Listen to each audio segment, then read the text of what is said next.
So thank you, Pat. Is everything, you can hear me? Okay? Perfect. Hey. So we are starting a few minutes earlier, but I mean, the content is worth waiting for, so I'm sure we're going to have a fun panel. I feel like I need to stand up, but I guess maybe not. So we have a bunch of very interesting people with different kinds of experience here on the panel, and the topic is what would they do differently if they knew what they know now. So a very, very intriguing topic as well. But before we go into the intros for the panel, I would like to know who you guys are. So who is an indie or developing their own game or has their own studio? Okay, so who are the rest of you? So working at a game studio, like a bigger game studio maybe? No? Yes? Service providers? No. Whoa, yay. Students? There you go. So very appropriate audience. We'll kick off the panel with short rounds of introductions, so you kind of know who everybody is and what is the experience that they're sharing. So let's start with you, Kim. Okay. Yeah. Hi everybody. My name is Kim. I'm from Finland. A small indie developer called Kukouri. I've been a gamer since 1979 when I was 5. Got my first console, Atari 2600 back then. And been doing game reviews since 96 and then been in game development since 2002. Love to share with the gaming community and developer community and looking forward to questions. Hi, my name is Kenshi. I am the CEO of a company called A Thinking Ape in Canada. We do free-to-play mobile games, mostly strategy games. We launched our first game on the App Store in 2009, and it was called Kingdoms at War. I think it was one of the first apps that had free in-app purchases. Since then, we've grown our studio, and we continue to try to indulge our passion in making games. Hi, I'm Jan, and I work for a company called Casumo, which is an online casino. And we do mostly slot machine games and casino-based games. And in the past, I also tried to do kind of my own studios and my own, try to develop my own games and see where I can get with that. It did not go that well, so I have maybe some experience from that as well. And yes, I'm originally from Slovenia, and I kind of live between like Slovenia and Spain and around Europe a bit. I'm Jiwon Kim, a product manager of mobile games and Smilegate in Korea. Previously, I developed middle-core games, especially MapleStory and Nexon. And my first game was Cobell PC MMORPG in 2003 at ESD. Recently, I'm working on mobile casual games like puzzle and story game. Thank you. Hi everyone, I'm Beardshaw. I work at ustwo Games, who are most famous for the Monument Valley games. I didn't work on the first one, but I joined about 3 or 4 years ago, and I'm a lead game designer there. We just released Assemble with Care. That was my first job doing lead game design. Before that, I've kind of got a history spanning back about 12 years. I started working in games professionally in 2007 and worked at Codemasters for a very long time, working on shooters like 50 Cent Blood on the Sand, and then later racing games, kind of karting, kind of family-friendly karting games before starting in ustwo about 3 years ago. Cool. And just a few sentences about myself as well. So I'm the CEO of GameFounders, and we are an investment fund mentoring program for game studios. We've done 69 investments in 26 countries in young game studios. So all of us have seen a lot of different game studios with different paths, so this should be interesting. So we're going to do a few questions, and then if you guys have questions, we're going to also open up for yours. But so first question, so if you think back when you started, what is the one thing that you are super, super happy that you made that decision to do? So anything from team, game, whatever comes to mind. So let's start with you, Joel. I think the thing that I'm the most proud of is kind of like, or the thing that I feel like I did the best was being humble and like jumping into a team and understanding that, hey, these people all know, like they know a lot. They're like, I'm joining a bigger team and I should really listen to them. Like coming in, joining people with experience, listening to their experiences and kind of starting off by kind of just kind of absorbing a lot of knowledge from other people and kind of using that experience and starting off as a junior, kind of slowly working up, kind of gave me a lot of the confidence I have today. Like, that's kind of slow build up. It took me kind of 11 years to become a lead, but like that kind of slow build up is like a really, like, that's not something to be ashamed of. That's something I'm really proud of, because it means I've got all this kind of like these layers of different people in the back of my head with all their kind of knowledge kind of speaking into my ear about like, oh, like this person gives you this lens and this person gives you that lens, and I kind of like little... Did it make you change your overall direction as well? Like what you wanted to do at first and then what you ended up doing? Yeah, definitely. Like, I think when I started in 2007, when you start working in games at that time, it was you were either making console or you were making PC games. And there was this very small bubbling up of like mobile games that was coming up, but it was a very different place it is today. And working with those people,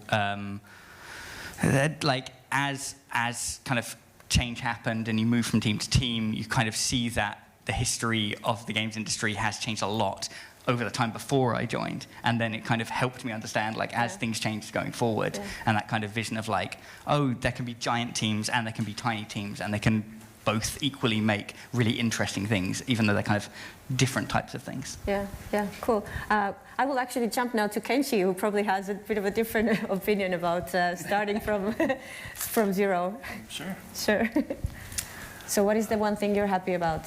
Okay, well, to give some context, when I started ATA probably 10 years ago now, I had no experience in games. And I was just a young kid. Our company actually didn't even do games. We were a chat company to start with.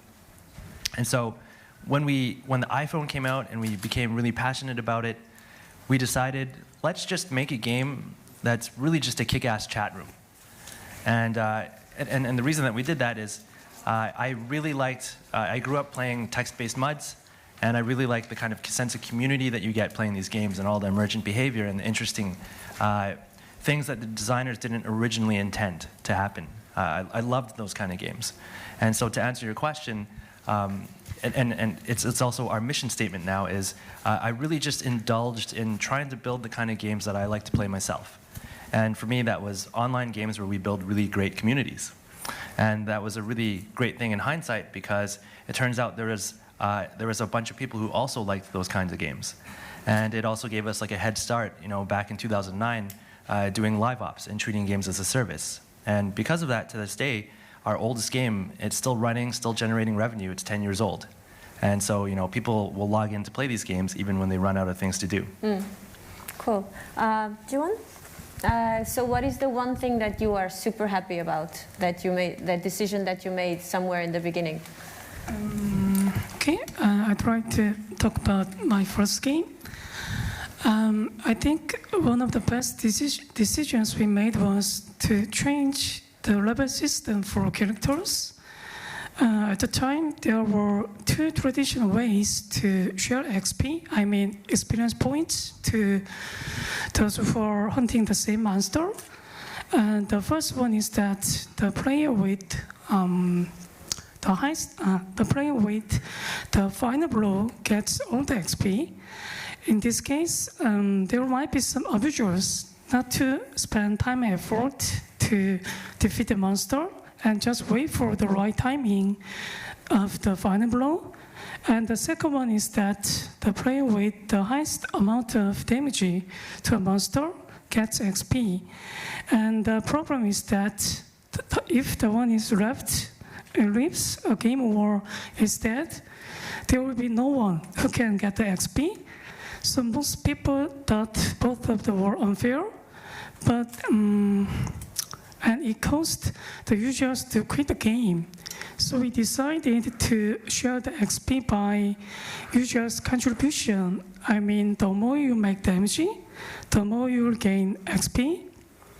So when you hit the monster, the system calculates the contribution to divide the total damage you made by the total HP the monster has, and distribute XP to all the players who are involved in the battle. So it was so obvious and positive feedback for the players. After updating this system, most game users were so satisfied, and it helped to improve our game's lifetime and the sales. So I think I want to pick this one as the best decision I made. But how did you come up, like how did you get there? How did you get to that decision? Well, I think it was the result of that we focus on the users, not some kind of conventions or the common rules.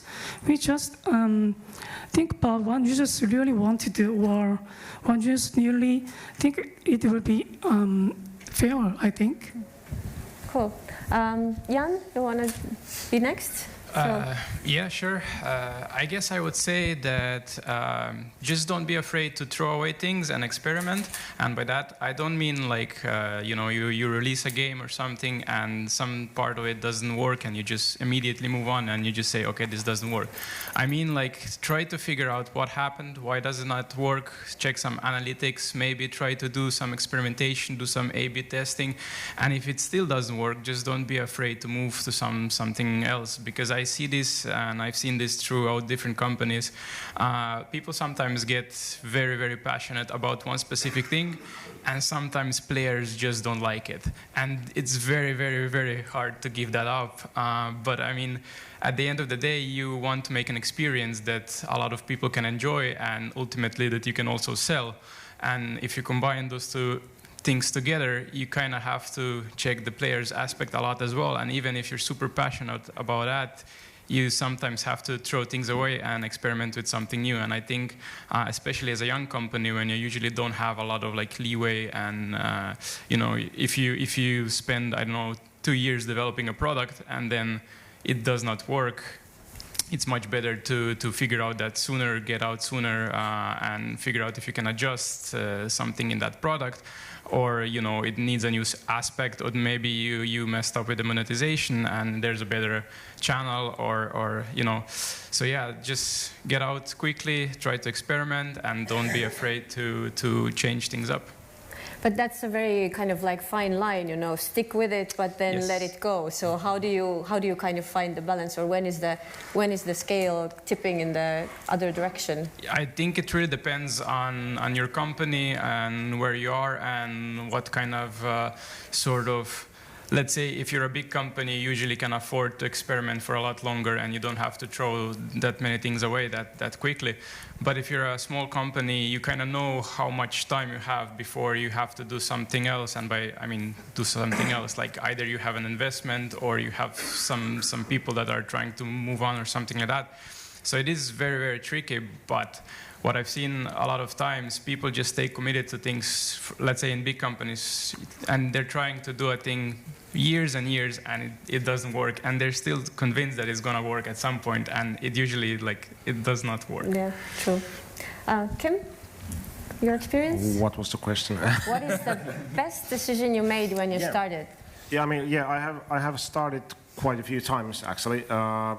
In games, I started first as a journalist back in 1996, because there weren't really game companies in Finland at that time, save for a few, like Remedy.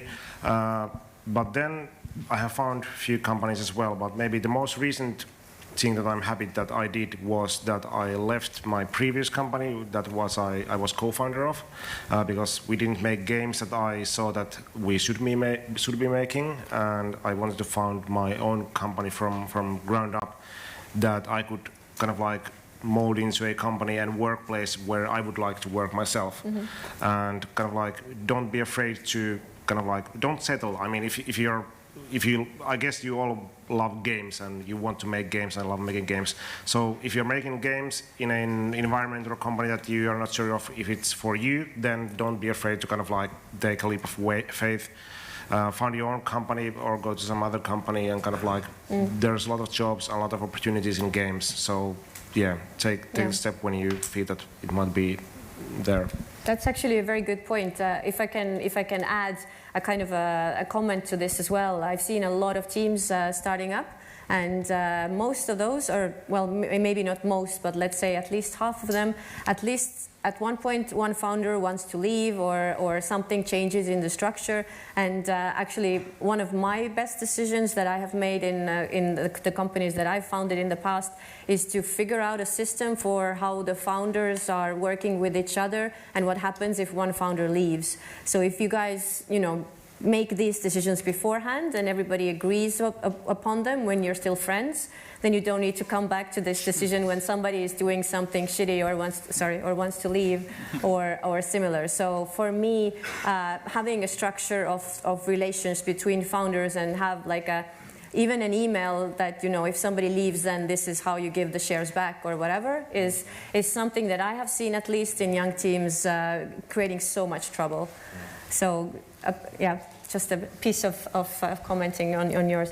But so let's go from all these good suggestions to a bit of a different angle. So what is the worst decision you make that you are still can't sleep over and are really unhappy about? What would you do differently? Yes, Joel, let's start with you.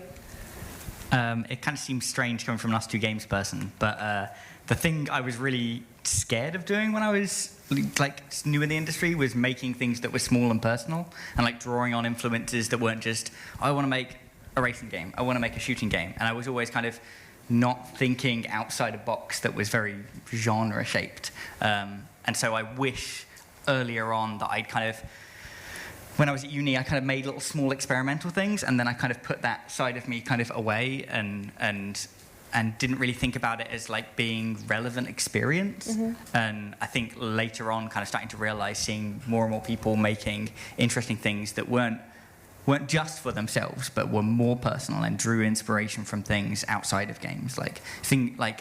A lot of the reasons we have kind of games looking the way they do now is because people are drawing art influences from all kinds of places where we didn't have that. Mm-hmm. We didn't have that. We saw less of that, 5-10 years ago. So don't be afraid to release your inner creativity. Yeah, and even if it's just in your spare time, and it can grow from there.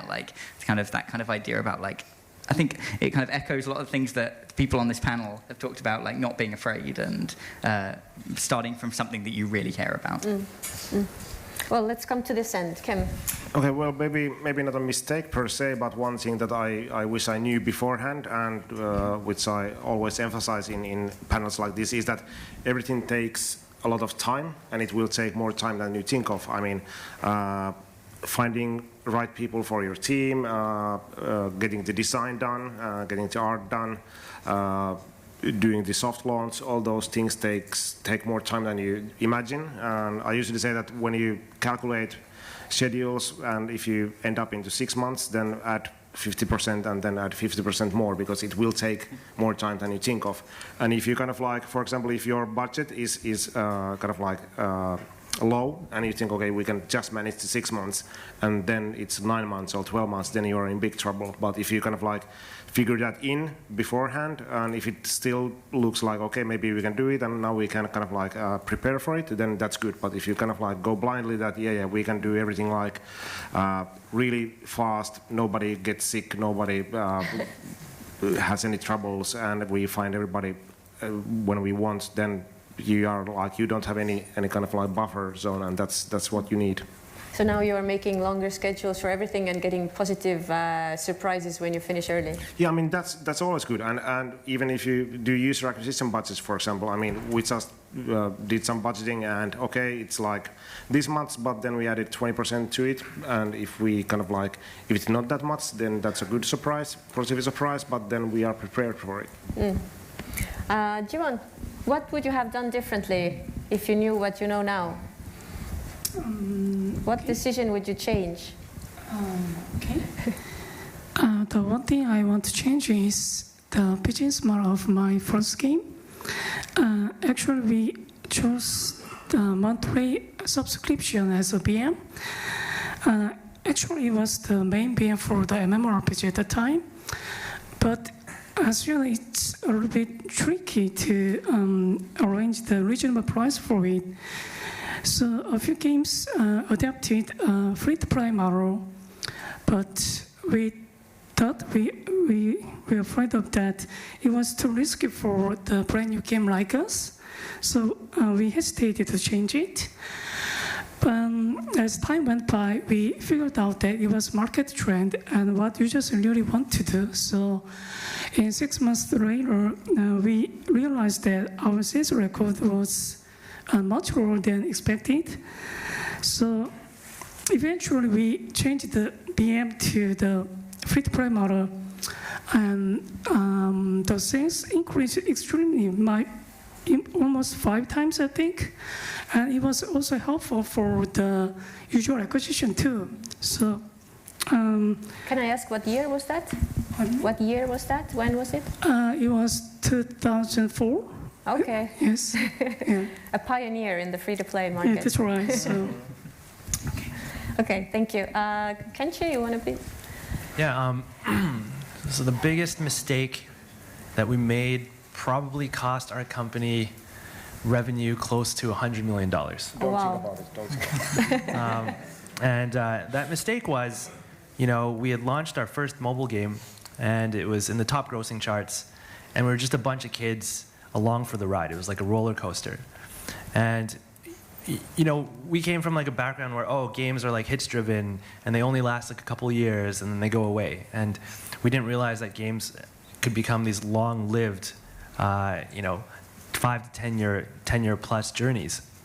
And so we started looking into paid marketing. And paid marketing is what you want to do to grow a free-to-play mobile game sustainably if you're not looking for like a viral hit. And back then, installs, to buy an install, it was 25 to 50 cents per install. And just for context, that's very different from today, where installs can be as high as $20 to $40. And so we looked at the cost of installs, and we were making our money back in a month, and we said, wow, that's really expensive. We shouldn't spend that much money. Whereas it's like our friends were raising money, and they were like raising like hundreds of millions of dollars to do that, and they're now billion-dollar companies. And so for that, I think we were a little too conservative with our marketing spend back in the day, and we've since fixed that. I'm sure some people here understand just how expensive marketing is now. And Jan, what is your bad decision, or what would you do differently? Yes, so I'm gonna take a bit of a technical angle, and it's especially relevant if, for example, most co-founders, or if you're a solo co-founder or whatever, and you don't have the wide area of expertise, and you're coming mostly from the tech background, you usually forget about all the other aspects that are needed to make a successful game. So that would be my biggest mistake, is not thinking about, do we need to go to the publisher? Do we need to do that? Where do we marketing? What's our channels? Like, what's our primary focus groups? And all of that. Because usually you're just thinking about, okay, this game, we need this art and we need this dynamic and this is going to be cool to play, and everybody will just magically install it and that will be it. And yes, when we were doing games, it was in that era where installs were very, very cheap. So it would be, it would be so easy to get a little bit of investment money and just get it going, and it would be a very different result at the end. So yeah, that would be my biggest mistake. Cool. So we've had basically like a plus and a minus side from all of the speakers on the panel. We still have 10 minutes. I do have more questions, but in case you guys want to have a question as well, anybody? Yes? No? Maybe? Yes, here we go. When is the time, and I'm asking mostly because there's a lot of students here, when would you say it's time to leave your first company? So when is the time to leave your first company? I can just repeat, if it's okay. Well, it's just in case. Oh, okay, yeah, sure. Yeah. You can't hear the Yeah. Okay. Well, I believe it's actually very specific to the individual. And so, growing up, there's like this idea that you go work for, you go to university, you work for a company, get a couple of years experience, and then you go start your own company, or you join a company that you really want to work for. And I think that's bullocks. I actually believe what you should do is you should optimize for your own rate of self-improvement. And so what I mean by that is people drastically underestimate the growth and the growth of human intelligence and skill over time, and it's an exponential curve. And what I mean by that is if you're in the right environment, you're in that zone of flow, you're like on the bleeding edge of things, your rate of growth is exponential. And so like people who are outliers who can accept that sort of risk tolerance and can go start a company, the right time to quit your job is to like drop out of college, right? And then like go start your company. For others, your optimal rate of growth.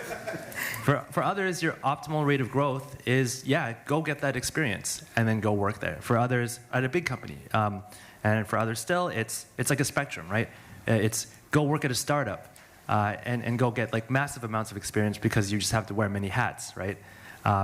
And for the extreme outliers, like a Mark Zuckerberg or a Bill Gates, you can just drop out of college and start it right away. But everybody wants to be them, so I mean, now you're forcing all these students to quit college. Yeah, do it. Yeah. Why not? Look, if you're good enough, you might as well. Maybe that's a North American thing. I don't know. Anybody else want to pitch in? Yeah. Don't quit college right now. You get the Finnish perspective here. I would actually say that get experience that someone else pays. So if you go to another company when you graduate, for example, then, well, everybody makes mistakes. But if you're in a company, you're on payroll, and the management and the founders make mistakes, then you can learn from those. And then, I don't know, at some point it might be the right time for you to leave or join another company or whatever. But maybe the lesson here is also that if you ask, you get different kind of answers. And it's kind of like up to you to decide which one is kind of like honestly, right I think you answer kind of said the same thing. Yeah, and then because in this example, when someone goes to college for 4 years and does another 2 years of working at a company, that's 6 years. These days, you can start a company in your garage, right? You can build a game on Unity and be cross-platform. That's 6 years. By the time that person leaves college and their first 2 years of a job, the person who has been working on a company will be a seasoned entrepreneur. They'll have over half a decade of experience. So but should it you do depends on your risk everything at the profile. same time? What do you mean by everything? Like start your company and still be in college and do everything in parallel? I mean, so I believe moonlighting is hard. I believe if you're going to do something, you should do it full time. Cool. And just to be fair, like I didn't drop out of college. I actually went through the path of doing my 4 years of computer science, and then I worked 2 years at Amazon as a software developer before I then quit my job and started a company. But knowing what I know now, I would have dropped out of college. But I didn't even go to college, so, and we are giving this. Can we pass to Joel? Yeah?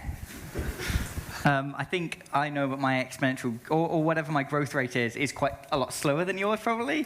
But so like, I don't know, like I know that when I left my job, I probably should have left a project or two earlier. Like, I think you can kind of sense it when you're like you're not, the job you're doing isn't pushing you anymore. You're like, oh, I'm coming in, I'm doing it, But not learning. Yeah, I'm not learning, and you learn little bits, but you don't learn at that same rate. You can start to notice it when you're like, especially like for me, like jumping into a new genre and learning all the mistakes you do when you start like making a type of game that you've never made before, and you're like, oh wow, like I'm learning all this stuff, and then you start to kind of get into this mode, and you're like, oh, I kind of done this, and I can kind of zone out a bit and start thinking about other things, and at that point, that's kind of like, maybe you should move on and do something for your own, or just do something at a different place that's giving you brand new challenges. Yeah, definitely. Okay, we have more. Yes, we have one more question in the back.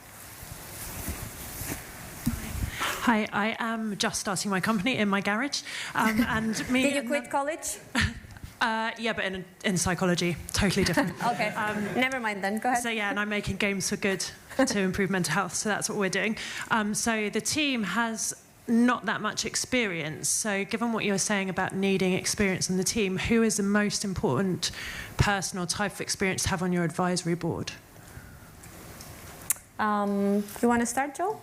Or no? Okay, I know that Kenshi started with a team with no experience. You just bragged about this before. So how can she do what you did? Advisory board.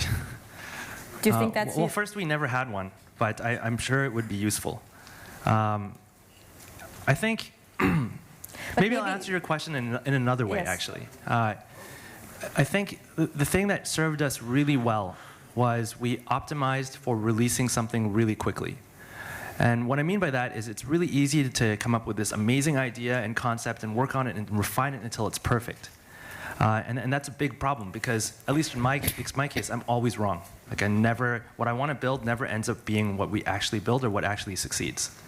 And so what I think is a really good concept is there's this idea of no matter what you're into, there's always this concept of like the 1,000 true fans. And so in games that manifest as like a closed beta or something like that. And so what we did is we found a group of players who really liked the kinds of games that we like to build. And then we launched early and often to them. And we got their feedback. And they were our advisory board. And without them, we'd be dead in the water. Internally, we call them the violent 1%. And it's not friends and family, by the way. Friends and family playtests are the most useless things you could ever do because they're all surface level. Most of them don't play the kinds, at least for us, most of them don't play the kinds of games that you like to make. And they're going to be nice to you, right? They won't really like tell you anything. Yeah. But if you spend the time finding like the hardcore 1,000 true fans or the violent 1%, you could not pay someone to be more dedicated to giving you like really, really great feedback. More than any advisor, more than any investor. And that for us has been really useful. Kim, you want to also, you founded an indie studio. If I would kind of like chime in here, advisory board is I think it can be very useful. It can also be useless.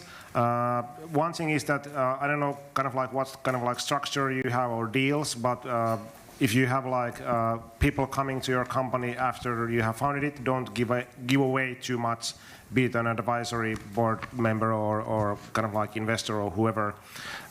Maybe optimal person, from my perspective, would be someone who has experience from the trenches. So he or she might be kind of like veteran developer. Connections are important. Connections to if you need more talent, be it an artist or be it like publisher or finances or producer or whoever. So someone who is like veteran and well networking person because they can help you whatever you need at any given point of time. Mm-hmm. Okay, cool. Any more questions? Oh, hold on. Oh. And the key thing is like remember a lot of really great things, especially in games, happen because people didn't know that they weren't supposed to do that, right? So like not having that experience can be really useful too. No.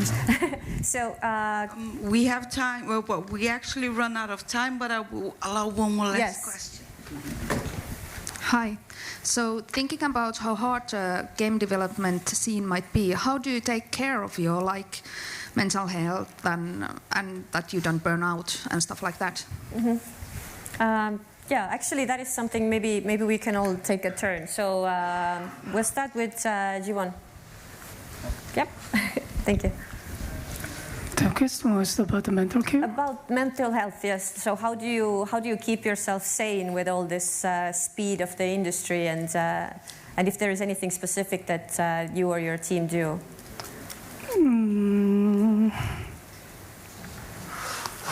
I think I need more time. Okay, let's take Joe. I think you need to build a culture of everyone holding the other people accountable. I think it's very easy to be the person who go like, no, I'm going to stay the entire weekend, work all the time, and you've got like, it's about, especially in the team of whoever your leads are in the group, being people who kind of call it out and say, no, you need to go home. Like it's sometimes hard to say that to someone, especially when you're both passionate about a project that's in front of you, but it's essentially about that group of people in there becoming the support network and finding it okay to say like, you need to take a rest, you need to chill out, and that you'll listen to each other. It's reciprocal. Do you guys do that? Yeah. So there's a lot of there's obviously people have, it's kind of in a way like turns. It's kind of like when you and your partner are like, oh, I'm having a really bad weekend, so one person looks after the other person, and then it swaps over. Yes. That same kind of group, at least in the group of leads, us two, we kind of talk to each other and go, look, I'll take some of this brunt. Like, you need to kind of have a bit of downtime, maybe get your head down and just work on something on your own, or like whatever that is. It's about making space for each other. Okay. Jan, what about your experience with the studios that you started? Did you feel any of that happening? Yeah, absolutely. I think that was a great answer, and I think it depends on in which position you are at the company as well. It also depends, like, individually how you are and where you are at what point of your life and all that. And it's very hard, but it boils down to you just have to kind of take care of it, because otherwise sooner or later it's gonna come back and it's gonna bite you, because, you know, like, if just take some time for yourself and for your family and all that. Even if you're starting a company and you really want to just give it all, you know, like 24/7, it's impossible, because you cannot sustain that over a long period of time. So yes, just being aware of that and trying to think of that, and yes, maybe have like a, you know, everybody supporting the idea that you don't work weekends and all nights and all that, and agreeing on that is very important, and I think that can prevent it. Yeah. Any specific system you want to add, or where? Yeah, I mean, I think in general, the number one thing you can focus on is exactly what the other panelists mentioned. It's all rooted in the company culture, and the company recognizing that it's a marathon, not a sprint. And a lot of the horror stories that you hear are, I think, primarily stem from poisonous company cultures.